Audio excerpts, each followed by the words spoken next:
Dangerous Secrets. Carly uncovers ADA Justine Turner's hidden vendetta against Sonny.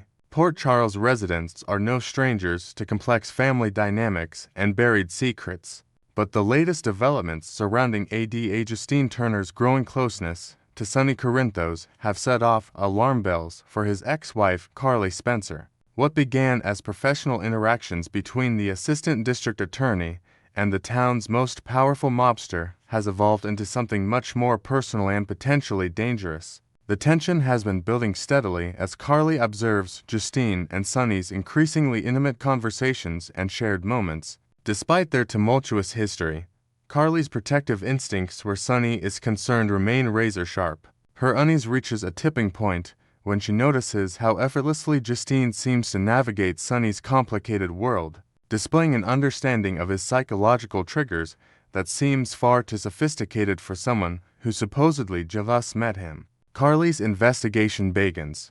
Unable to shake her suspicions, Carly decides to take matters into her own hands. Drawing on her extensive network of contacts throughout Port Charles and beyond, she begins quietly digging into Justine Turner's background. What she initially expects to be a routine investigation into a newcomer's credentials quickly transforms into something much more sinister. Carly's first breakthrough comes when she discovers discrepancies in Justine's official records. While the ADA's law school credentials and career trajectory appear legitimate on the surface, there are gaps in her personal history that don't add up. Birth records seem deliberately obscured, and her childhood years are surprisingly difficult to trace, red flags that immediately catch Carly's attention. Using her connections in the legal community, Carly learns that Justine Turner, and always her name, court documents buried deep in sealed juvenile records reveal that she was born Justine Marchetti, the daughter of Vincent "Vinny the Blade" Marchetti, a name that makes Carly's blood run cold. Vincent Marchetti was one of Sonny's most dangerous early enemies, a ruthless enforcer for the rival Sandoval crime family who terrorized Port Charles in the late 1990s. The Marchetti connection. As Carly pieces together the horrifying truth, she remembers the violent confrontation between Sonny and Vincent Marchetti that ended with the older mobster's death nearly 2 decades ago. Marchetti had been systematically targeting Sonny's operations, killing several of his associates and threatening his family. The war between them escalated when Marchetti orchestrated an attack on Jason Morgan, leaving Sonny's best friend and enforcer fighting for his life in General Hospital. The final confrontation took place in an abandoned warehouse on the waterfront. Marchetti had lured Sonny there with threats against his children, but Sonny was ready for him. In the ensuing gunfight, Sonny killed Marchetti in what he believed was justified self-defense, protecting not only himself, but everyone he cared about from a sadistic killer who would never have stopped hunting them. What Sonny never knew was that Marchetti had a daughter, a young girl, who was quietly shipped off to live with relatives in another state after her father's death. That girl grew up harboring a burning hatred for the man who destroyed her family, spending years planning her revenge while building the perfect cover identity, a dedicated prosecutor. Justine's calculated approach. As Carly digs deeper, she realizes the terrifying scope of Justine's deception. The ADA didn't simply happen to be assigned to cases involving Sonny's associates. She specifically requested transfer to Port Charles after learning about recent upheavals in his organization. Her prosecution of Ava Jerome for causing Christina's miscarriage was just the opening move in a much larger game. Justine has been systematically studying Sonny's psychological profile, learning about his bipolar disorder, his complex relationships with his children, and his deep-seated need to protect the people he loves. She's been using this knowledge to position herself as someone who understands him on a level that few people do, all while planning to use his trust against him in the most devastating way possible. The growing threat. What makes Justine's approach so dangerous is her patience and sophistication. Unlike previous enemies who came at Sonny with guns blazing, she's been playing a long game, slowly insinuating herself into his life while building legal cases that could destroy him from within the system. Her romantic interest is in unit strategic, designed to lower his defenses and gain access to information that could bring down his entire organization. Carly realizes that Justine's ultimate goal isn't just to see Sonny imprisoned or killed. She wants to destroy everything he's built and everyone he cares about. The same way she believes he destroyed her family, the young prosecutor has been gathering evidence not just against Sonny, but against Jason, Michael, and anyone else connected to the Corinthos organization. The most chilling aspect of Justine's plan is how she's been manipulating Sonny's feelings. She's studied his relationship patterns, particularly his attraction to strong, intelligent women who challenge him intellectually. By presenting herself as the principled prosecutor who sees beyond his criminal activities to the man underneath, she's been feeding his ego while simultaneously gathering intelligence. Carly's dilemma. Armed with this explosive information, Carly faces an impossible choice. She knows she needs to warn Sonny immediately, but she also realizes that he's already emotionally invested in Justine. His feelings for the ADA have been growing stronger by the day, and Carly knows from experience how difficult it can be to convince Sonny that someone he cares about is betraying him. Making matters worse, Carly recognizes that Justine has chosen her moment perfectly. Sonny is dealing with multiple threats to his organization, including ongoing tensions with other crime families and law enforcement pressure from various fronts. He's been isolated from many of his traditional allies and is psychologically vulnerable in ways that make him particularly susceptible to Justine's manipulation. The evidence Carly has gathered is compelling but largely circumstantial. Justine has been extraordinarily careful to cover her tracks, and her dual identity was constructed with professional precision. Even if Carly can convince Sonny of the truth, proving Justine's deception in a way that would legally protect him could be extremely challenging. The race against time. As Carly watches Sonny and Justine's relationship continue to deepen, she realizes that time is running out. The ADA has been steadily building towards something, whether it's a major prosecution, a setup for Sonny's assassination, or some other form of devastating revenge that would destroy everything he's worked to build. The situation becomes even more urgent when Carly notices Justine paying particular attention to Sonny's children and grandchildren. The prosecutor has been asking subtle questions about their schedules, their security arrangements, and their vulnerabilities. Carly recognizes this as the behavior of someone planning to strike at Sonny through the people he loves most, the exact same tactic her father used against Sonny decades earlier. The parallels between Vincent Marchetti's tactics and his daughter's approach are unmistakable to Carly.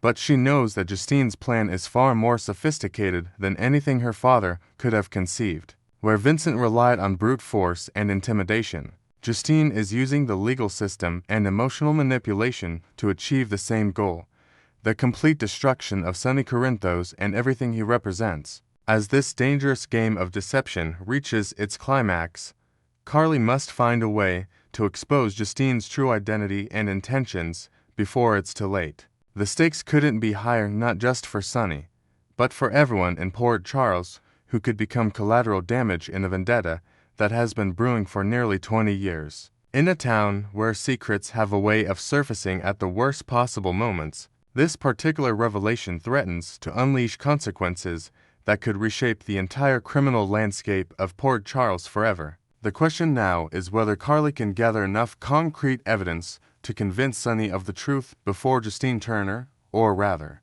Justine Marchetti can complete her father's work and destroy the man who killed him all those years ago. Next, we will learn about the profound revelations from Cameron Matheson's heartfelt appearance on the final episode of the Soapy podcast, where he delved into the complexities of portraying Drew Kane while drawing from his own life's deepest sorrows. Cameron Matheson, the charismatic actor who brings the enigmatic Drew Kane to life on a BC General Hospital, made a poignant guest spot on the concluding installment of the beloved Soapy podcast, hosted by none other than his former co-star Rebecca Budig, known for her iconic role as Greenlee Smitha on All My Children. In this intimate conversation, Matheson peeled back the layers of his on-screen persona, describing Drew as a figure riddled with moral ambiguities and sharp edges that often alienate those around him in the turbulent world of Port Charles. Yet, beyond the surface villainy, he illuminated how his personal battles have infused authenticity into the role, transforming what could be mere melodrama into a raw exploration of human frailty. Fans tuning in were captivated as Matheson transitioned from light-hearted banter to profound introspection, revealing how life's unrelenting curveballs have equipped him to embody a character who navigates betrayal, ambition, and inner turmoil with a cynical glare. As the discussion deepened, Matheson opened up about the darkest chapters of his personal journey, moments that reshaped his worldview and mirrored the brooding cynicism Drew exudes amid the Quartermain family feuds and corporate intrigues. He recounted his grueling fight against kidney cancer back in 2019, a diagnosis that struck like a thunderbolt during what seemed like a stable phase of his career, forcing him into surgeries and treatments that left him confronting his mortality head-on. This ordeal, he explained, sparked a simmering resentment toward the randomness of fate, much like Drew's disdain for the elite power plays that sidelined the everyman and Port Charles. To add layers to his narrative, Matheson shared how chemotherapy sessions blurred into sleepless nights of doubt, where he questioned not just his health, but the fairness of a universe that spares some while crushing others, echoing Drew's outbursts against figures like his half-brother Jason Morgan. The tragedies didn't stop there.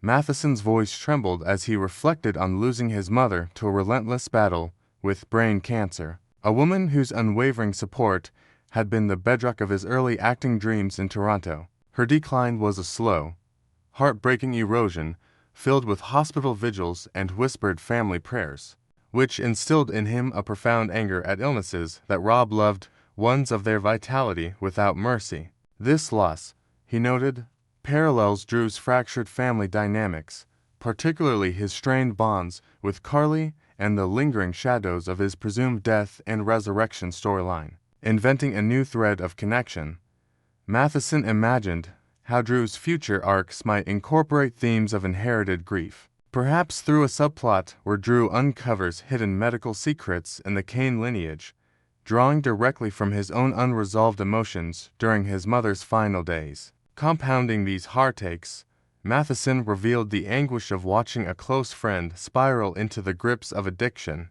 a battle that unfolded over years of interventions, relapses, and shattered trust. He described late-night drives to rehab facilities and the helplessness of witnessing someone he cherished self-destruct, which fueled a deeper understanding of isolation and self-sabotage traits that defined Drew's more ruthless decisions, such as his opportunistic maneuvers in ELQ boardroom battles. This personal witness to vulnerability, Matheson elaborated, has allowed him to infuse Drew's monologues with genuine pathos, turning what might come across as arrogance into a mask for profound loneliness. For instance, in recent episodes where Drew clashes with Nina Reeves, Matheson drew upon those memories to convey a layered fury, blending empathy with exasperation in a way that humanizes the character's flaws. But as Matheson put it with a heavy sigh, and that was just the beginning, hinting at a cascade of further devastations that tested his resilience like never before. He revisited the painful separation from his wife of over 2 decades, Vanessa Matheson, a split announced in 2023 that stemmed from the cumulative weight of external pressures rather than a single fracture. Detailing the emotional logistics, he spoke of navigating co-parenting arrangements and the quiet ache of dividing a shared home filled with memories of family vacations and holiday traditions. This rift, he connected, resonates with Drew's own relational upheavals, including his turbulent romance with Carly Corinthos and the fallout from her wedding to someone else, allowing Matheson to portray Drew's jealousy not as pettiness, but as an echo of real heartbreak. The blows kept coming, as Matheson mourned the passing of his beloved dog, a loyal golden retriever named Red, who had been a constant companion through his cancer recovery and filming schedules. Red's sudden illness and departure left a void, symbolizing the loss of uncomplicated joy in his life, much like how Drew grapples with the absence of stable anchors in Port Charles. He expanded on this by inventing a scenario where Drew adopts a pet in an upcoming storyline, using it as a metaphor for healing. Inspired by his own grief-stricken walks along California beaches where he processed the emptiness. This personal touch, Matheson suggested, could add tenderness to Drew's arc, softening his image among fans who view him as irredeemable. Adding to the emotional torrent, Matheson described the bittersweet milestone of his children daughter Ella and son Lucas heading off to college, marking the end of an era where family dinners and school runs defined his off-screen routine. The empty nest syndrome hit hard, amplifying feelings of obsolescence that he channels into Drew's midlife identity crises, especially amid speculations about his political ambitions mirroring real-world Kane family lore. He vividly recalled packing boxes for dorms while fighting back tears, a scene that parallels Drew's poignant farewells in episodes involving Scout and family relocations, enriching his performance with authentic paternal longing. Perhaps the most visceral catastrophe was the destruction of his Los Angeles home during the devastating wildfires of 2018, an event that erased decades of possessions in a blaze of smoke and ash. Matheson recounted the frantic evacuation, the acrid smell lingering for months, and sifting through charred remnants like family photo albums and his kids' childhood artwork, everything reduced to ashes overnight. "I lost every tangible piece of my history and theirs," he emphasized, linking this cataclysm to Drew's metaphorical burning bridges in relationships and business, where one misstep incinerates trust. This experience, he theorized, could inspire a General Hospital plot where Drew faces a literal fire at the Quartermain mansion, forcing him to rebuild from ruins and confront suppressed rage. Despite or perhaps because of this onslaught of losses, Matheson found an unexpected gift, a deeper empathy for Drew Kane's prickly demeanor, making the role not just playable, but profoundly resonant. Surviving such multifaceted grief has recalibrated his approach, shifting from surface-level antagonism to a nuanced depiction of unresolved pain manifesting as bitterness and solitude.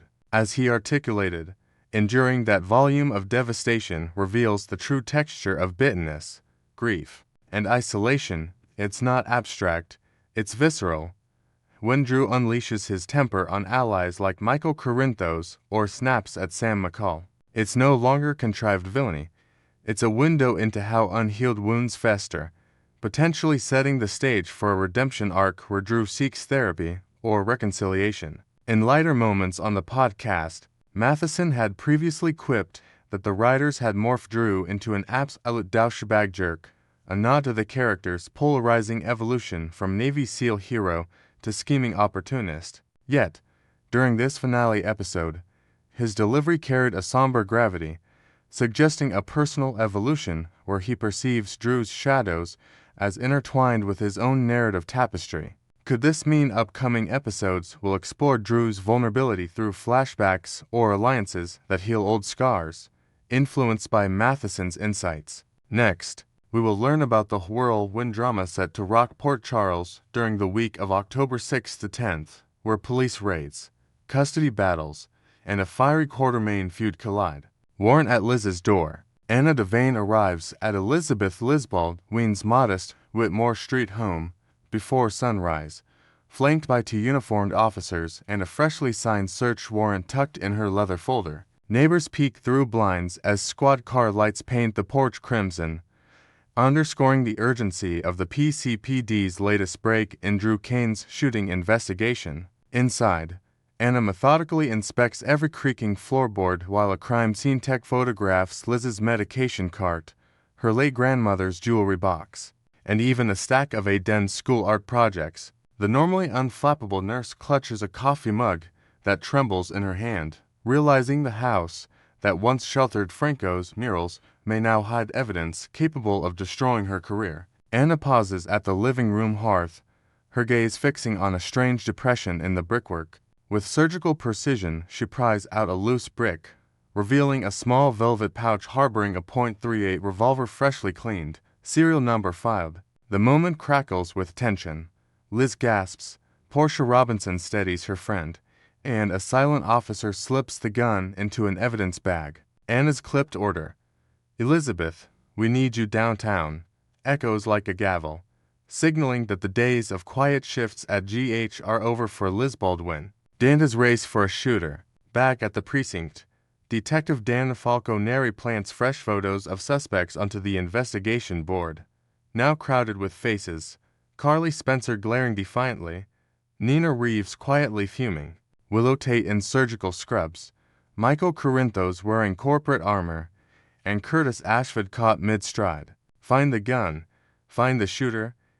Danta barks to rookie detective Faith Marino, whose first major case now hinges on ballistics pulled from Liz's fireplace weapon. Forensics rush toxicology and powder residue reports, hoping a single telltale particle will link the revolver to the docks where Drew was gunned down. Danta, haunted by memories of being shot himself, refuses to let Port Charles relive another unsolved tragedy. His vow fuels the 24-hour manhunt that will stretch alliances thin across the city. Michael's stunning olive branch. Meanwhile, at the Quartermain Gate House, Michael Corinthos rehearses difficult words. Months of courtroom victories handed him sole custody of Wiley and baby Amelia, yet each legal win drove a wedge between him and Willow Tate deep enough to echo through the mansion's marble halls. In a rare moment of reflection sparked by Drew's brush with death, Michael invites Willow to discuss a visitation schedule. When she enters, shoulders tense and eyes weary, he calmly says, "It's time you see the kids." The sentence detonates every defense she's built. Her breath hitches, tears well, and her hospital badge clatters against her stethoscope as she covers her mouth in disbelief. Michael outlines weekend visits supervised by Grandma Bobby at Kelly's, stimulating a digital detox to shield the children from tabloid frenzy. Willow, overwhelmed, agrees, privately vowing to prove she's the stable, loving mother the court's psychological report once doubted. Unknown to both, Sonny's private security team records the meeting, convinced Nina orchestrated Michael's change of heart fuel for another Corinthos conflict to ignite by week's end.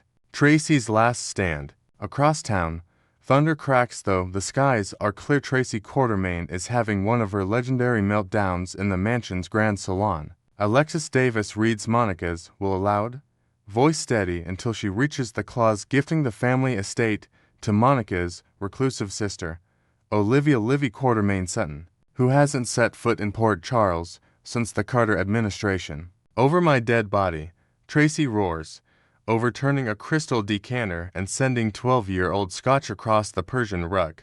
Brooke Lynn and Veronica Ronnie Bard freeze, stunned by the matriarch's fury. The bequest triggers a 30-day interim in which any heir may contest by presenting evidence Monica was of unsound mind. Tracy vows to marshal every quarter inch of corporate espionage she's perfected, while Ronnie secretly contacts Livy, promising protection in exchange for a stake in ELQ. The legal brawl threatens to dredge up Quartermain skeletons, Allen's unfiled paternity papers, remote Cayman accounts, and even Edward's rumored offshore patents, each revelation poised to reshape fortunes before Thanksgiving.